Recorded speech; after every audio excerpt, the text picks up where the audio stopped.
Global Sindhis, इस किताब को 2 हिस्सों में अभी तक प्रस्तुत किया जा चुका है, पार्ट 1 पार्ट 2, और दोनों जो पार्ट्स हैं इसे श्री राम जवाहनी जी ने लिखा है और बहुत मेहनत की है, लोगों को चुन चुन के सारे संसार से इकट्ठा किया है और आपके सामने पेश किया है। तो इसको मिस ना करिएगा, इसको ज़रूर पढ़िएगा। इन बारे में तव्हां कुझु ॿुधाईंदा? ग्लोबल सिंधी जेको किताब ग्लोबल सिंधी असांजे जेके राम जवाहराणी साहिब आहिनि, इहा किताब उन्हनि लिखी आहे ऐं इन बारे में जेके बि बिग डिग्निटरीज सिंधी समाज में आहिनि उन्हनि जा इंटरव्यूज़, उन्हनि जा कलेक्शंस, उन्हनि जा एक्सपीरियंसिस इन किताब जे अंदरि उन्हनि काफ़ी सुहिणे तरीक़े सां ॾिना आहिनि। जेको उन्हनि खे इन्हनि जी सेवाउनि लाइ जेको आहे NCPSL बि आइडेंटिफाई कयो आहे।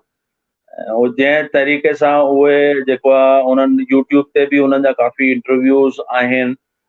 इन खां सवाइ सिंधियत जे वाधारे लाइ उन्हनि सहयोग फाउंडेशन जे थ्रू सिंधी अवार्ड्स बि स्टार्ट कया हुआ।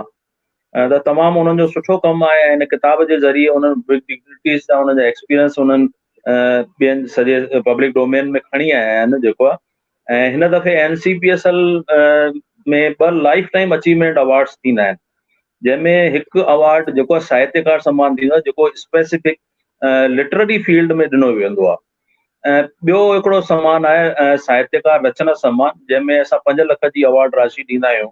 त राम जवाहराणी साहब खे हिन दफ़े साहित्यकार रचना सम्मान लाइ सेलेक्ट कयो वियो ऐं उन्हनि जी सिंधियत जे वाधारे लाइ, सिंधी भाषा जे वाधारे लाइ जेको कमु कयो आहे, उन्हनि जी सेवाउनि लाइ उन्हनि खे असां सम्मानित कयो आहे। 5 लख जो अवार्ड उन्हनि खे HRD मिनिस्ट्री, जेके असांजा मिनिस्टर साहब आहिनि डॉक्टर रमेश पोखरियाल, जेके उत्तराखंड जा चीफ मिनिस्टर बि रहिया आहिनि, उन्हनि इन नाले लाइ नॉमिनेट कयो उन्हनि जो